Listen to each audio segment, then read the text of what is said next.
Усав контент ч та бүхэндээ ээлжид нэгэн кейс opening бичлэгээ хүргэхэд бэлэн болсон байна. Daily контентууд маань бас ороход бэлэн болж байгаа. Мөн та бүхний хамгийн үзэх дуртай влогууд маань ямар ч нэг дугаар бичигдэж байгаа. За тэгээд дуусгаар нь мэдээж эдитлээд оруулах болно. Тэр болтол кейс opening бичлэг рүүгээ анхаарлаа хандуулад тэгээд дээрэс нь нэмэх нь гоё бэлгэнүүдийг хамтдаа нэмдэг байгаа шүү дээ, тийм ээ.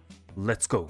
Тэдэд хийх байгаа бол төвшин гэсэн промо кодыг ашиглаад 20% бонус, 50 центийн урамшуулал, мөн төвшин гэж giveaway хэсгээс хайгаад надаас зарлагдж байгаа гифтүүдэд оролцох бүрэн боломжтой байна. Тэдэд хийхдээ манайхан промо кодыг ашиглаж эдгээр бонусуудыг заавал авахаа мартуу. За мөн бичлэгэн дээрээ лайктаарч subscribe хийхээ мартуу. За сүүлд хийсэн гифтүүдээс бас нэлээд задарсан байгаа харагдаж байна. Миши, Братми, Исус, Изэл, Албарт гэдэг хүмүүс бол бэлгэнүүдэд хоцсон. За энэ удаагийн гифтэн дээр хэдүүлээ хөргөвчлсэн буюу одоо ингээ хурдан задрах чансыг нь энэхүү Talon Knife Marble Fade дээр гарчээ. Boost. Гангснер энэхүү Talon Knife маань задрах чанс нь 2 дахин илүү хурдан болж байгааг дуулгахад таатай байна.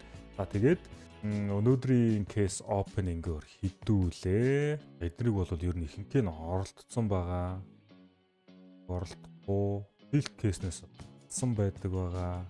Хэдүүлээ Blood Shot гэдэг энэхүү кейсийг төвчтэй онгоолгох. Кейсийг 3-аар онгоолгоход $1578.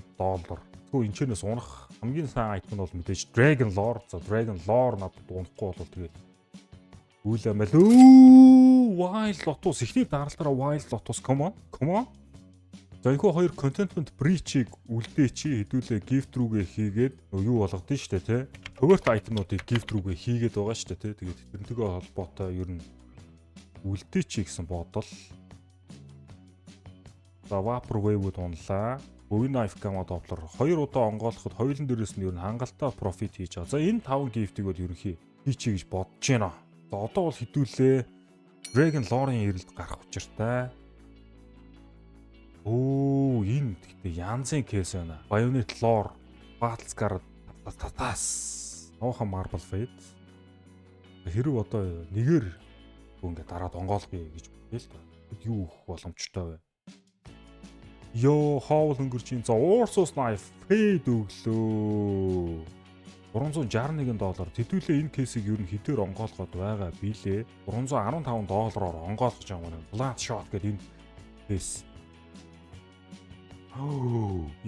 За хоёр шиг Tiger Tooth өнгөрлөө. Prince хажууднагаар энэ бас баярлуулан гомдоож өй шүү яг үндэ нэг нөгөө хэлэхэд тэ. Fade. За Gut Knife Tiger Tooth. Ер нь бол Tiger Tooth гэдэг энэ скин маань өөрөө айгүй гоё скин байл. Би энэ Tiger Tooth гэдэг скин хайртай болсон манайхаа. Маш гоё харагддаг юм байлээ. Нэг хэсэг M9 Bayonet-ийн Tiger Tooth-ийг бас хэсэг барьсан. Тэгээд тэр бол надад үнэхээр таалагдсан. Gut Knife Gamma Doppler Gut Knife авъя гэж бодож байл энэ кейсийг л онгоолгох ч юм байна л та. Ер нь бол тэгээд Yondon таарах юм бол мэдээж тийшээ гоё айтемнууд унаад байна. За ерөнхийдөө нэг юм хөө. Одоо хэдүүлээ зүгээр шууд gift-ийг нэмчих. Great giveaway. Би ч ийм их скин хатгалаа хийсэн байсан билүү. За одоо тэгвэл хэдүүлээ бас Asimo болоод энэ хоёрыг ингээд шууд бандл болгоё хэлээ л тэ. За $2 цэн. Тэр төвшин гэсэн промо кодыг ашиглаж цэнгэлснээр та бүхэн маань энэ gift-үүд шууд оролцсон. Дээрээс нь 20% бонус авч байгаа шүү. Хамгийн аимшигт нь 20% бонус өгж байгаа. Field tested Vapor Wave өөрөө айгүй гоё харагддаг скин. Гарсан даруйдаа ер нь бол үнэтэй болсон. Энэ AK-г энэ Ice Cold Minimal Worth бандалтаа $113 юм бэ. Тэгэд илүү оруулчих. За энэ AK-47 Field Tested Empress 15-ны өдөр задарна гэж байна шүү. Өнөөдөр ерхий энэ бичлэг бичигдэж байгаа энэ цаг үед гарч байгаа юм байна. Энэхүү contentment breach-ийг үгүй хийчихнэ. One more. Battle Scar Vapor Wave. Энийг бол зүгээр яваад converter юу яах та. Тэ манаха. За нэг иймэрхүү. Хэдин gift-үүдийг бол хэдүүлээ ямар ч амжилттай нэмчлээ. За тэгээд $9,000 байсан. Ер нь бол хэдүүлээ нэг $4,000 гаруй долларын зав ойролцоогоор нэг $5,000 ч байж магадгүй хийсэн gift-үүдээ бодох юм бол profitтэй гарч ирсэн. Тэгээд Blood Shot гэдэг энэ кейс бол